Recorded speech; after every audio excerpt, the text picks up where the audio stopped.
Bharat study planner पे आपका स्वागत है। मैं आपके साथ धर्मेंद्र। देखिए जो टॉप 10 क्वेश्चन है ये मैथ के, ये इसकी सीरीज चली हुई है और ये आपके एग्ज़ाम के लिए बहुत ही ज़्यादा हेल्पफुल रहेंगे। और एसएससी, सीएचजी, सीजीएल, सीएचएसएल 10+2 और एनी अदर एग्ज़ाम और दिल्ली पुलिस के लिए स्पेशल, तो इन्हें आप डेली कीजिए क्वेश्चनों को। देखिए पहला क्वेश्चन, 1 मिनट 48 सेकंड को 1 घंटे के प्रतिशत के रूप में कैसे लिखा जा सकता है। देखिए इस क्वेश्चन को कैसे क्या हुआ है, आपको 2 रुपये अलग दिए और आपको 10 रुपये अलग दिए। आपसे कहा गया कि 2 रुपये 10 रुपये का कितना प्रतिशत है, तो आप कैसे करेंगे, 10 रुपये नीचे और 2 रुपये ऊपर और गुना परसेंटेज में चेंज करने के लिए गुना 100, तो इससे कैंसिल, तो कितना आया 20%। ऐसे ही ये है कि 1 मिनट 48 सेकंड 1 घंटे के कितने प्रतिशत हैं, तो 1 मिनट 48 सेकंड को आप 108 सेकंड हो गया और 1 घंटे में 60 गुना 60 सेकंड में, क्योंकि 108 सेकंड वो भी सेकंड के रूप में हो गया और ये भी 60 गुना 60 पूरा घंटा सेकंड के रूप में, और परसेंटेज में करोगे चेंज तो गुना 100, तो इससे 0 कैंसिल, इससे 0 और 36 तिया 108, तो कितना आ गया 3%। इसका है बी ऑप्शन। अगला क्वेश्चन देखिए, x minus 1/x equal to है, तो x की पावर 4 प्लस 1/x की पावर 4 का मान क्या होगा। देखिए x माइनस 1/x का आप स्क्वायर कीजिए और इसका क्या है 2 का स्क्वायर कीजिए, तो x square plus 1/x square plus 2 बराबर 4, तो x square plus 1/x square क्या हो गया, ये माइनस है, ये माइनस आएगा फॉर्मूले में, तो इस तरफ माइनस के 2 चले जाएंगे तो प्लस के हो जाएंगे, तो एक्स स्क्वायर प्लस 1/x की पावर कितना हो गया बराबर क्या हो गया 6। तो देखिए अब एक बार और इसका स्क्वायर कीजिए, तो x की यहाँ क्या हो जाएगा,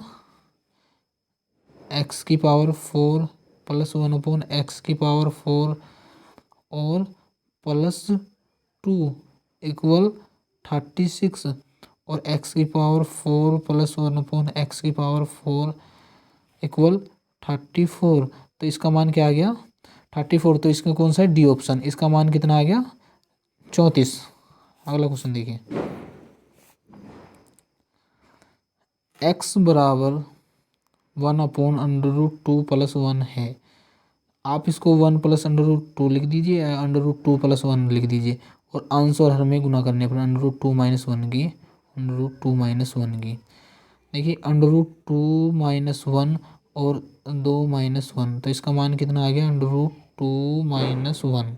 एक्स का मान है √2 माइनस 1, तो आप इस समीकरण में टेक दीजिए एक्स का मान, तो एक्स का मान टेकने पर √2 माइनस 1 का स्क्वायर प्लस 2 √2 माइनस 1 प्लस 3, तो 2 plus 1 minus 2 √2 plus 2 √2 minus 2 plus 3,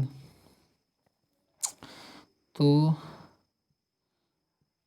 इसमें क्या कैंसिल हुआ, इससे 2 √2 से ये कैंसिल और 2 और 1 3 और 3 6, ये 3 हो गया और ये 3 3 और 3 6 और 6 में से ये 2 घटाओ तो कितना हुआ 4, तो इसका आंसर क्या आ गया समीकरण का, x square plus 2x plus 3 का मान कितना आ गया 4, तो कौन सा ऑप्शन है सी ऑप्शन। अगला क्वेश्चन देखिए, 8 आदमी एक काम को 40 दिन में पूरा कर सकते हैं, यदि उनके साथ 2 आदमी और मिल जाएं तो काम कितने दिन में पूरा हो जाएगा। देखिए 8 आदमी उस काम को 40 दिन में करते हैं, ये मैन और डे 40 दिन में पूरा करते हैं, तो इसमें 2 और आदमी मिल जाएं शामिल हो जाएं तो 10 आदमी, अब 10 हो गए, उस काम को कितने दिन में करेंगे, तो यहाँ ले लिया हमने डे, कितने दिन में करेंगे, तो देखिए डे बराबर कितना हो जाएगा, ये दिन काटने के लिए 8 गुना 40 बटे 10, इससे ये कैंसिल, तो 8 चौक 32 दिन में, तो जो 10 आदमी होंगे वो उस काम को कितने दिन में कर देंगे 32 दिन में, इसका है बी ऑप्शन। अगला क्वेश्चन देखिए, देखिए 1,000 रुपये की राशि 10% प्रति वर्ष की दर से साधारण ब्याज और चक्रवृद्धि ब्याज के बीच 4 वर्ष के बाद का अंतर क्या होगा। जो 1,000 रुपये हैं 10% की दर पर 4 वर्ष, बताइए कि साधारण ब्याज और चक्रवृद्धि ब्याज के बीच अंतर क्या होगा। सिंपल इंटरेस्ट और कंपाउंड इंटरेस्ट के बीच अंतर बताना है, डिफरेंस। देखिए 1,000 रुपये 10%, और 10% को हम क्या लिखेंगे 1/10।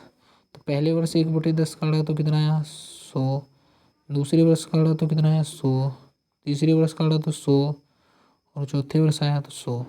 फिर ब्याज पे ब्याज लगा 10, फिर इस पे 10, और फिर इस पे, और फिर ब्याज 10 10 10, 1 2 3 4, और 1 1 और 1 और 0.1। तो कितना हुआ 10 20 30 40 50 60 60 और 4 64, और 64 और 0.1 64.1। तो देखो, अगर जो आपसे इसमें पूछा गया कि साधारण ब्याज क्या है तो आप इन्हें जोड़ दीजिए। तो इसका आंसर क्या है 64.10, डी ऑप्शन। अगला क्वेश्चन देखिए, एक आदमी ने दो मेजें बेची, प्रत्येक 720 रुपये में। उसे 20% का लाभ और दूसरी पर 20% की हानि हुई। तो इस सौदे में उसका कुल लाभ या हानि ज्ञात कीजिए। देखिए 20% का लाभ -20 गुना 20/100, जो सदाबहार सूत्र है, इससे ये कैंसिल, और इससे ये, और 2 दूनी 4, तो -4%। तो ये ऋणात्मक चिन्ह क्या दर्शा रहा है कि 4% की हानि हुई उसे। और देखिए 720 रुपये में प्रत्येक वस्तु बेची गई है, तो कितने में बेची दोनों वस्तु 720 + 720 और 1440 रुपये की। तो और इस पर कितनी हानि हुई है 4% की। तो 4% की फ्रैक्शन क्या होगी 1/25, और हानि तो 24/25। तो हमें चाहिए क्रिया मूल्य। तो 1440 में गुना कीजिए 25/24 की, और 24 छक्का 144, और 60 की गुना 24 में कीजिए तो कितना आया 1500।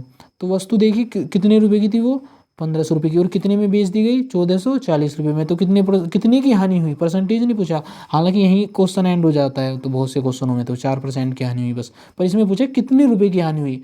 तो कितने रुपए की हानि हुई 60 रुपये की हानि हुई। अगला क्वेश्चन देखिए, 3 संख्याओं का योग 121 है, दूसरी का तीसरी से अनुपात 9:6 है, और पहली का तीसरी से अनुपात 1:4 है। तो दूसरी संख्या क्या होगी। देखिए दूसरी संख्या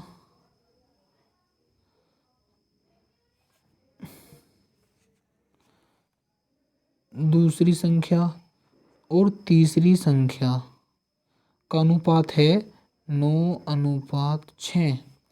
पहली और तीसरी का अनुपात क्या है, पहली और तीसरी का अनुपात है 1:4।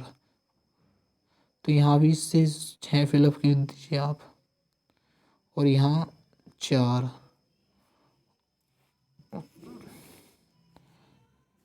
दोबारा देखिए आप, तीन संख्याओं का योग 121 है, दूसरी संख्या और तीसरी संख्या का अनुपात है 9:6। पहली और तीसरी का अनुपात क्या है, पहली और तीसरी का है 1:4। तो यहाँ इसे फिलअप 6 कीजिए, और यहाँ 4। आप देखिए 9 चौक 36, 6 चौक 24, और 6 एकम 6, 6 से इसे काटा 6 एकम 6, 6 चौक 24, और 6 छंग 36। और देखिए यहाँ रेशो का योग कितना है 6 4 10 11, और रियल योग कितना है 121। क्या गुना है इससे 11 गुना। और दूसरी संख्या क्या है, तो दूसरी संख्या क्या है, ये रेशो क्या है 6। तो 11 गुना 6 कीजिए तो 66, और पहली संख्या पूछी तो कितना आता 11 ही, और तीसरी संख्या पूछी होती तो 44 आता। तो इसका आंसर क्या है, डी ऑप्शन। दूसरी संख्या क्या है, 66। अगला क्वेश्चन देखिए,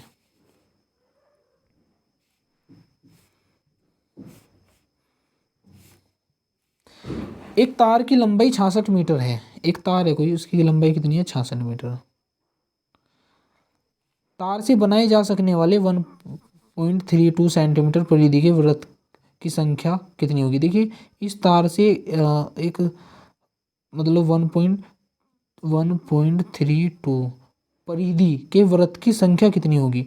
तो देखिए 66 मीटर है, 66 मीटर को आप पहले उसमें चेंज कीजिए सेंटीमीटर में, तो 100 से गुना बटे 1.32, इसकी परिधि से हम इस व्रत की परिधि से इसे भाग दे देंगे, तो उससे कितने व्रत बनेंगे वो संख्याएं लिख जाएंगी।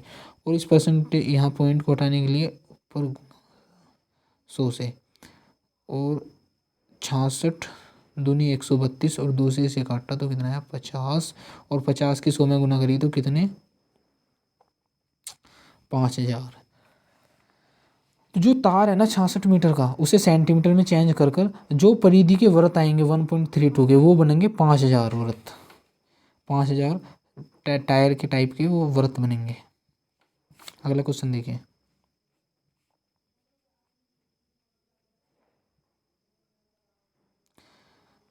1/2, 3/4, 5/6, 7/8 और 9/10 का महत्तम समापवर्तक में से क्या होगा।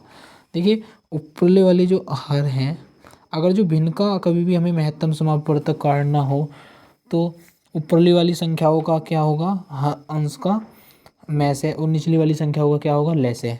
देखिए में से बटे ले से, ये किसका काटने का, भिन्नों का काटने का है। तो ऊपरले वाली संख्या होगा में से कितना आ गया 1, और निचले वाली संख्या होगा ले से कितना होगा 2 गुना 2, 2 दूनी 4, और 3 दूनी 6, और 4 2 से और गुना करो, 2 दूनी 4 दूनी 8, और 5 दूनी 10, 2 दूनी 4, 4 थे 12, 12 दूनी 24, और 24 पंजे 120। तो ले से कितना आया, में से तो 1 आया अंश का, और हर का ले से कितना आया 120, तो 1/120। तो इसका कौन सा ऑप्शन है, डी ऑप्शन। अगला क्वेश्चन देखिए,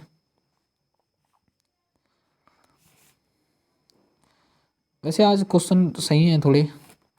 3, 4, 5, 6 और 8 से विभाज्य न्यूनतम पूर्ण वर्ग संख्या क्या होगी। तो देखिए आप इनका 3, 4, 5, 6 और 8 का लैसे लीजिए। 3, 2 दूनी 4 और 5, और 3 दूनी 6, और 2 दूनी 4 दूनी 8, 3 दूनी 6, 6 दूनी 12, 12 पंजे 60, और 60 दूनी 120। 120 आ गई वैसे वो संख्या तो, पर इसमें पूछा गया है कि न्यूनतम पूर्ण वर्ग भी होना चाहिए। तो 12 से बताओ कौन सी संख्या डिवाइड है, 900 भी नहीं है, 1600 भी नहीं है, हालांकि ये पूर्ण वर्ग हैं, पर जो 120 से डिवाइड हो, 2500 भी नहीं होने का, 3600 हो सकता है, 3600 है डिवाइड। तो और ये पूर्ण वर्ग भी है 60 का, और 120 से भी डिवाइड हो रहा है, तो न्यूनतम पूर्ण वर्ग क्या है 3600। अगला क्वेश्चन देखिए, तो ये आपके 10 क्वेश्चन हो चुके हैं, और आप इनको बहुत ही ध्यानपूर्वक कीजिए, आपके एग्ज़ाम के लिए बहुत ज़्यादा हेल्पफुल रहेंगे। और देखिए अगर जो आपको ये वीडियो अच्छी लगी हो तो आप प्लीज़ मुझको सपोर्ट कीजिए, लाइक और सब्सक्राइब कीजिए, और कमेंट बॉक्स में बताइए आपको अच्छी लगी हो तो। ओके।